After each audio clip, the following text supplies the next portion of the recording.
Hello friends बरायबाय माय बोदो चेनेलनि गेजेरजों नोंथांमोनखौ बयखौबो दायो बे समाव बे भिडिअनि गेजेरजों नोंथांमोननो शेयार खालामगोन जोङो आसामनिफ्राय मोननाय माखासे स्किम एबा आसामनि माइनरिटिस बोर्ड बेहाय जों नुनो मोनदों गोजौआव जों नुनो मोनदों आसाम माइनरिटिस डेभेलपमेन्ट बोर्ड बेनिफ्राय होनाय माखासे अफार्स एबा स्किम्सफोर बे स्किम्सआ साबसिडियाव जागोन लोगोफोर नोंथांमोननि थाखाय आं बावैसो सिगाङाव मोनसे ई-रिक्सानि सोमोन्दै ई-रिक्सा अनलाइन एप्लाइनि गेजेरजोंनो मोननो हायो बेनि सोमोन्दै आं फोरमायदोंमोन थिग दाबो आरोबाव सुइ मेसिन जों मोननो हाबावो ई-रिक्सानि एप्लाइ प्रसेसखौबो आं नोंथांमोननो फुल दिन्थिजोबाखैमोन आङो नोंथांमोननो दिन्थिगोन जोङो मोननो हायो अनलाइननि गेजेरजोंनो ई-रिक्सा आरो सुइ मेसिन आरो गोबांथार पेपार प्रिन्टिं मेसिन एबा बेनार प्रिन्टिं बे मेसिन दं बेनिफ्राय फेशन डिजाइनार जोङो बिनि गासैबो डिटेल्सफोरखौ जों मोननो हागोन बेवहाय PDF दङ जों बेखौ डाउनलड खालामनानै नायगोन जोङो बिनि क्राइटेरिया आरो जोङो माबोरैहाय एप्लाइ खालामनांगौ एप्लाइनि प्रसेस सिङाव जों हाबब्लानो बिनि क्राइटेरियाखौबो जों मोनगोन जोङो एप्लाइ प्रसेस सिङाव हाबगोन जोङो मैया ई-रिक्सानि सोमोन्दै मोनबाय भिडिअ बेनिफ्राय जोङो दिनै सुइ मेसिननि सायाव बानायगोन नोंथांमोनहा भिडिअखौ जोबजासिम नायलांबाय थाबानो जाबाय जाहाथे कनफिउज जायाजासे गासिबो बुजिनानै मोनो जों गोजौआव नुनो मोनदों मोनसे बेवहाय application for the UPSC course and for inputs items distributions for the year 2023 to 2024 सिमनि गेजेराव मोनसे बे जाबाय अफार एबा डिस्ट्रिबिउसन खालामदों बेवहाय मोनब्रै स्किम्सफोर दं बे गुबुन मोनसेया जाहैबाय मा UPSC एन्ट्रेन्सनि थाखाय बेवहाय एप्लाइ खालामनानै एन्ट्रेन्स होनांगोन कचिं मोनगोन आरोना बेहाय बे जाहैबाय मोनसे माइनरिटिस फोरनि थाखाय आसामनि सिटिजेनशिप माइनरिटिसफोरनि थाखाय बेनिफ्राय जोंनो गोनांथि जानाया जाहैबाय जों मिथिनानै लागोन बेवहाय फर स्किम्स एड्स दायो जोङो PDFआ बेबायदि गेवबाय जोङो गोजौआव नुनो मोन्दोंमोन आसाम माइनरिटि बर्डनिफ्राय जोङो बेबायदि मोनसे PDF मोनबाय दायो जोङो नैबे अफिसियेल साइटआव हाबनानै जोङो एप्लाइ खालामनो हागोन आरो बे PDFखौ जोङो डाउनलड खालामनानै लानो हानाय जागोन आरोना बेनिफ्राय बे स्किमफोरा जाहैबाय जोङो मोनसे ई-रिक्सा बेहाय नुनो मोन्दों ई-रिक्सानि भिडिअ बावैसो बानायखांबाय जों बोरै एप्लाइ खालामो बिनि सोमोन्दै बेनिफ्राय साबसिडि दङ बेवहाय नाय 80% साबसिडि बेनिफ्राय 20%खौ ड्राफ्ट खालामनांगौ आरोना थिग बेफोरबायदिनो जों बेवहाय पार्टिकुलार्स हिसाबै बेवहाय गोबां दङ जोङो मोननो हागोन स्किमा बेहाय अनलाइन हिसाबै जागोन नोंथांमोना बेवहाय फार्स्टआव जों ई-रिक्सानि जों मोनथिबाय बेनिफ्राय सेकेन्डआव दं सुइ मेसिन आरोना जि सुग्रा मेसिन बेनिफ्राय थार्डआव दङ फेशन डिजाइन मेसिन आरो जायफोरनाखि फेशन जेनेबा बिउटिशियानफोरनि खामानिफोर मावो जेनेबा बा फेशन प्रग्राम माबाफ्राव बेनार माखासे डिजाइनिं खालामनाय स्टाइल बेफोरखौ मोननो हागोन बेनिफ्राय automatic paper plate making machine आरो नैबे फर्डआव दङ माने पेपार प्रिन्टिं जायनाखि बानायो पस्टार बेनारफोर बेफोरबायदि खालामनो हाग्रा एबा बानायग्रा मोनसे मेसिन आरोना बेयो पेपार प्लेट मेकिं मेसिन बेयो एलिजिबिलिटि क्राइटेरिया गासै डिटेल्सखौ नोंथांमोना मोननो हागोन आरो बेनि लास्ट डेट गासैखौबो नोंथांमोना मोनगोन भिडिअखौ जोबजासिम नायलांबानो जाबाय बे जाहैबाय गभर्नमेन्टनि मोनसे नटिफिकेसन दायो जों बेहाय नुनो मोन्दों बिनि क्राइटेरिया आरोना बेयो ई-रिक्सानि क्राइटेरिया बेवहाय एज हिसाबै बेवहाय नोंथांमोना नुनो मोन 18निफ्राय 50 इयार्ससिमाव माने एप्लाइ खालामनो हानाय जायो बेहाय जों नुनो मोन्दों बेनिफ्राय सुइ मेसिन जों बिनि सोमोन्दै बेवहाय मिथिनानै लागोन बेहायबो एज हिसाबै क्राइटेरियाया जाहैबाय 18निफ्राय 50 इयार्ससिम बेहाय एप्लाइ खालामनो हानाय जागोन बेनिफ्राय रिलिजन हिसाबै जों माखासे गासिबो अपसन्सफोराव जों गासिखौबो मिथिनानै मोनगोन जोङो सोर कास्टनि मा कास्टनिया एप्लाइ खालामनो हायो बेनि क्राइटेरियाया अपसनावबो जोङो मोनगोन जेब्ला एप्लाइ खालामनाय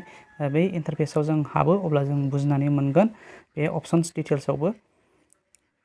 बेवहाय 3 नाम्बाराव दङ नै फेशन डिजाइन मेसिन बेनिफ्राय जोङो 4 नाम्बाराव दङ जों अट'मेटिक माने पेपार प्लेट मेकिं मेसिन जों बेखौबो एप्लाइ खालामनो हानाय जायो बेहाय दङ जोङो अपसन्सआ मा अपसना एप्लाइ खालामनो हादों एबा एक्टिभ जों बेखौ मोनथिनानै मोनगोन जों अपसनाव थाङोब्ला जों बेहाय गोजौआव नुनो मोन्दों the above scheme will be implemented by Assam minorities development board subject to receive of FOC from the government माने आसाम गभर्नमेन्टजों बे माइनरिटि बर्डनिफ्रायनो बियो इसु खालामजानाय मोनसे स्किम बेनिफ्राय बिनि डिटेल्स साबसिनै मिथिनो थाखाय नोंथांमोना बेहाय मबाइल नाम्बार दङ हेल्पलाइन बेहाय नोंथांमोना कल खालामनानै बिनिफ्राय साबसिनै बिनि क्राइटेरिया आरो बिनि एप्लाइ आरो माब्ला मोनगोन नोंथांमोना जुदि एप्लाइ खालामखांबायब्ला बिनि माखासे खबरफोरखौ नोंथांमोना मोननो थाखाय साबसिनै मिथिनो थाखाय बेवहाय नोंथांमोना कल खालामनो हायो बेहाय मोनसे मबाइल नाम्बार नुनो मोन्दोंना बेहाय नोंथांमोना हेल्पलाइननि गेजेरजों हेल्प लानो हानाय जागोन एबा क्लियार जागोन अब्ला जोङो थुदो जों थांनोसै बिनि एप्लाइ प्रसेस एबा बिनि लिंकआव थांनोसै जोङो दायो जोङो बे इन्टारफेसआव फैफिनबाय मेन अफिसियेल साइटआव बिनिफ्राय जों बेहाय गोजौआव क्लिक हियार नुदोंना जों बे अपसननिफ्रायबो थांनो हानाय जायो क्लिक हियाराव दायो क्लिक खालामबाय अब्ला जों बेबायदि मोनसे इन्टारफेस मोनबाय आरोना बे गोजौआव नाय बे अफिसियेल साइटआवनो दङ जोङो अपसन्सआ बेनि साइडआल'सो जों लिंकआ आलादा जादोंमोन आसाम माइनरिटिस डेभेलपमेन्ट बर्ड बेवहायनो दङ दानिया जों गाहाय फारसे नुनो मोन्दों गाहायाव जों नुनो मोन्दों बेवहाय कर्स वाइज फर्म फिलआप बेवहाय नुनो मोन्दों ना गाहायाव केन्डिडेट्स फर्म फिलआप बेहाय जों क्लिक खालामगोन क्लिक खालामोबा जों बेवहाय नुनो मोनबाय वान अपसनाव वान नाम्बाराव कर्सआ बेहाय जों नुनो मोन्दों select the course for which you want to apply जों बेवहाय नुनो मोन्दों क्लिक खालामोब्ला जों अपसनखौ मोनगोन दायो गाहायाव जों क्लिक खालामनाय लोगो लोगो जों बेनि अपसनखौ नुनो मोनबाय कचिं फर एन्ट्रेन्स एग्जाम कचिं जायनाखि माइनरिटिस आसामनि स्टुडेन्टसि बिथांमोना एन्ट्रेन्स UPSC कचिंनि थाखायबो एन्ट्रेन्स खालामनो थाखाय बेवहाय एप्लाइ खालामनो हायो बेनिफ्राय डिस्ट्रिबिउसन्स अफ सुइं मेसिन जों बेवहाय क्लिक खालामगोन बावैसो सिगां खालामखांनाय भिडिअआव जों बेहाय डिस्ट्रिबिउसन अफ इ-रिक्सा बेहाय जों थांखांबाय दानिया जोङो बेवहाय सुइं मेसिननि अपसन्सफोरखौ नायगोन एबा जों एप्लाइ प्रसेसफोरखौ जों नायगोन बिनि इन्टारफेसफोरखौ दायो क्लिक खालामबाय दानिया गाहायाव अपसन्सआ गेवबाय टु बेहाय अपसन्स 2 दङ पार्सनेल इनफरमेसन दं पार्सनेल इनफरमेसनखौ गासिबो फिलआप खालामखांनायनि उनाव जों गाहायाव माबायदि अपसन्स मोनो 3 नाम्बाराव दं क्वालिफिकेसन जों सेम टु सेम आरोना जोङो इ-रिक्सा जों एप्लाइ खालामनायाव माबायदि इन्टारफेस मोनदों बे सेम इन्टारफेसखौनो बाव मोननो हादों क्वालिफिकेसन एबाउट बेहाय आदार इनफरमेसन्स 4 नाम्बाराव बेनिफ्राय 5 नाम्बाराव दङ डकुमेन्टस आपल'ड दानि बे 5 नाम्बाराव डकुमेन्टस आपल'ड आरोना नोंथाङा बेहाय डकुमेन्टसखौ आपल'ड खालामनांगोन एज प्रुफ हिसाबै आइडेन्टिटि प्रुफ हिसाबै बेनिफ्राय नोंथांनि फट' पासपर्ट आरोखि ना सिगनेचार बेफोरखौ कास्ट सार्टिफिकेट बेफोरखौ आपल'ड होनांगोन नोङो बेनिफ्राय इनकाम सार्टिफिकेट बेफोरखौबो आपल'ड होनांगोन होयोब्ला मोजां मानो होनबा सर्ट लिस्टआव गाखोथारनांगौनि खोथा दं नालाय जेरावनाखि नोंथांमोना नुनो मोन्दों बेवहाय रेडनि स्टार मार्क बेफोर गासैबो मेन्डेटरि बेफोरखौ होथारनांगोन एबा फिलआप खालामथारनांगोन आरोना बेहाय जोङो फार्स्टनिफ्राय फैफिनबाय बेहाय अपसन 1आव जोङो होखाबाय डिस्ट्रिबिउसन अफ सुइं मेसिन बेनिफ्राय पार्सनेल इनफरमेसनाव जोङो बेहाय नुनो मोनबाय केन्डिडेट्सनि बेवहाय नाम होगोन बेनिफ्राय फादार्सनि नेम बेनिफ्राय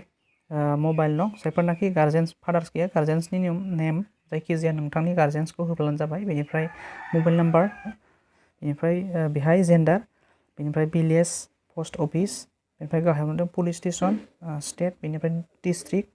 गाहायाव दंबावो नोंथांनि ब्लक बेनिफ्राय पस्टेल पिन डेट अफ बार्थ बेनिफ्राय गाहायाव आधार नाम्बार गासैखौबो फिलआप खालामखांनायनि उनाव नोंथाङा नेक्स्ट इन्टारफेस 3 अपसन्सआव फैबाय क्वालिफिकेसन इनफरमेसन्स बेनि क्वालिफिकेसन क्राइटेरिया जाहैबाय नोंथाङा माने क्लास 5निफ्रायनो एप्लाइ खालामनो हानाय जागोन एबभ बेनिफ्राय जि क्वालिफिकेसनखौ बेहाय सेलेक्ट खालामदो सेलेक्ट खालामखांनायनि उनाव नोंथाङा पार्सेन्टेज अपसन ओंखारगोन बे पार्सेन्टेज अपसनखौ होनांगोन आरो बेनिफ्राय गाहायाव फैदो आदार क्वालिफिकेसनखौ होआब्लाबो जागोन बेनिफ्राय आदार इनफरमेसन 4 नाम्बाराव दङ कास्ट नोंथांनि कास्टखौ सेलेक्ट खालामदो बेनिफ्राय कमिउनिटि बेनिफ्राय नोंथांनि रिलिजियनखौ जोङो दाहाय नुगोन मा रिलिजियना माने बेहाय एप्लाइ खालामनो हानाय जायो माइनरिटिस हिसाबै बबे रिलिजियना गोलैयो जों बेनि अपसनावसो जों मोनगोन नालाय जों बेखौ नायगोन आरो गाहायाव फैदो एज हिसाबै बेनिफ्राय ट्रेनिं बेनिफ्राय डिसक्रिपसन्स अफ ट्रेनिं रिसिभ एप्लिकेबल बेफोरखौ जोङो माखासे मेन्डेटरि नङिखौ होआब्लाबो जेबो नङा बेनिफ्राय फेमिलि एनुवेल इनकाम नोंथांनि फेमिलि एनुवेल इनकाम बेसेबां एलिजिबल हिसाबै 3 लाख इन 1 इयार बेनिफ्राय एबभबा हानाय नङा ओमफ्राय 5 नाम्बार अपसन्सआव दङ डकुमेन्टस आपल'ड बेहाय दं केन्डिडेटनि फट' बेनिफ्राय फाइल साइजखौ बेहाय नायनानै लादो JPG बेनिफ्राय 100 KB मेक्सिमामावनो बेनिफ्राय केन्डिडेटनि सिगनेचार बेबो JPGब्लाबो जागोन 100 KB बेयो गासिबो मेक्सिमामनि लिमिट आइडेन्टिटि प्रुफ जायखिजाया नोंथाङा होनो हागोन बेहाय आधार पान भटार ID बेखौ होनो हागोन बेनिफ्राय मेक्सिमाम 500 KB PDF फाइलनि जानांगोन फाइला बेनिफ्राय गाहायाव दङ इनकाम सार्टिफिकेट बे अपसनाव गासैबो नोंथांमोना नायनो हागोन एज प्रुफ हिसाबै एडमिटखौबो होनांगोन गासैखौबो नोंथांमोना नायदो फाइल साइजखौ बाहाय नायग्रोनानै इन्टारफेसआव हाबग्रोनानै नोंथांमोना फाइलखौ बानायखांनायनि उनावसो बे इन्टारफेसखौ फिलआप खालाम आरो फाइनेल साबमिटखौ नोंथांमोनहा खालाम गोजौनि गासिबो अपसन्सफोरखौ बारबोनानै जों बेवहाय 4 नाम्बार अपसन्स आदार इनफरमेसनाव बेहाय सफैबाय। जोङो गासैखौबो नोंथांमोना सिगाङाव अपसन्सफोरखौ नुखादोंमोन, दायो बेनिखायनो देखायला। बे स्टेपखौ नोंथांमोना नायदो। जोङो बेहाय मोनसे क्राइटेरियाखौ मिथिनानै मोनगोन। बेवहाय कास्टखौ जोङो ST P हिसाबै होबाय, बेनिफ्राय बेहाय सेलेक्ट खालामदो कमिउनिटि हिसाबै। बेहाय अब्ला नोंथांमोना मिथिसिगोन सोर हायो। बेहाय कमिउनिटि हिसाबै नाय बुद्धिस्ट दङ, बेहाय ख्रिस्टियान दङ, जैन दङ, बेनिफ्राय मुस्लिम दङ, बिथांमोनहाल', बेनिफ्राय फारसि, सिख बिथांमोनहाल' एप्लाइ खालामनो हानाय जायो बेवहाय। मानो होनबा स्टुडेन्ट हिसाबै बियो माइन'रिटियाव गोलैयो, बिनि थाखाय बेनो मोनसे क्राइटेरिया। जोङो बेहाय थानायाल' हागोन। बेहायनो मिथिनानै मोनबाय मोनसे क्राइटेरियानि। दानिया जोङो बेहाय सेलेक्ट खालामबाय मोनसे, दायो ख्रिस्टानाव होबाय आङो। ओमफ्राय रिलिजन हिसाबै नोंथाङा बेवहायनो लिरदो बेखौनो। दानिया बेहाय नोंथाङा मोनसे अपसन नुनो मोनदों, बेवहाय सेलेक्ट प्रिभियास ट्रेनिं। बेहाय नोंथांमोना मा होनांगौ बेखौ कनफिउस जागोन आरोना। बेवहाय जोङो ट्रेनिं नोंथाङा बेहाय येस अर नो नुगोन आरोना। नोंथाङा जुदि लायाखैमोनबा बे अथ'रिटिनि आन्दाराव एबा बे previous training receive from this office by your family member, जों बे अफिसनि आन्दाराव जेबो ट्रेनिं मोनाखैब्ला बेहाय न' होदो, अपसन मोनखायो। सोरबाया माने ड्राइभिंनि ट्रेनिं आरो बिनि सायाव बियो। बेनिफ्राय डिसक्रिपसन्स अफ ट्रेनिं रिसिभ, बेवहाय नोंथांमोना मा होनो न' होनो हाबाय। बेनिफ्राय जोङो एज हिसाबै बेवहाय नोंथांमोना एजखौ केलकुलेसन खालामनानै होदो। 2024नि 1 जानुवारिखौ लानानै एजआ बेसेबां जायो बेवहाय होदो। नोंथांमोना नुनो मोनखादोंमोन 18 to 50 इयार्ससिम बेखौ एप्लाइ खालामनो हानाय जायोमोन। बेनिफ्राय गाहायाव फेमिलि एनुवेल इनकाम नोंथांमोना बेवहाय नुनो मोनखादों 3 लाख एनुवेलि, माने बोसोराव नोंथांमोना 3 लाख खामायनो हानाय न'खरनियाल' बेखौ एप्लाइ खालामनो हागोन। बेनिफ्राय एबभ बांसिन हायोबा हानाय नङा। बेनिफ्राय गाहायाव जोङो 5 नाम्बार अपसनसिम जों सफैबाय। बेहाय डकुमेन्टस आपल'ड जोङो होनांगौ। नोंथांमोना आपल'डखौ बेहाय सुज फाइल नुनो मोनदों, बाव क्लिक खालामनानै नोंथाङा बेवहाय मिडिया पिकार नुनो मोनदों, बेवहाय थांनानै लायनो हागोन आरो बबे फाइलाव दङ बेखौ आपल'ड होखांनायनि उनाव नोंथां बेवहाय नुनो मोननाय गासैबो डकुमेन्टसखौ बेहाय आपल'ड होजोबनांगोन। आपल'ड होआबा बियो इन्टारफेसआ बारनाय नङा। दायो आङो बेखौ साबमिटआव होनांगोन, नोंथांमोनाबो साबमिटआव होदो, अब्लानो बे इन्टारफेसआ बारगोन गासैबो आपल'ड खालामखांनायनि उनाव।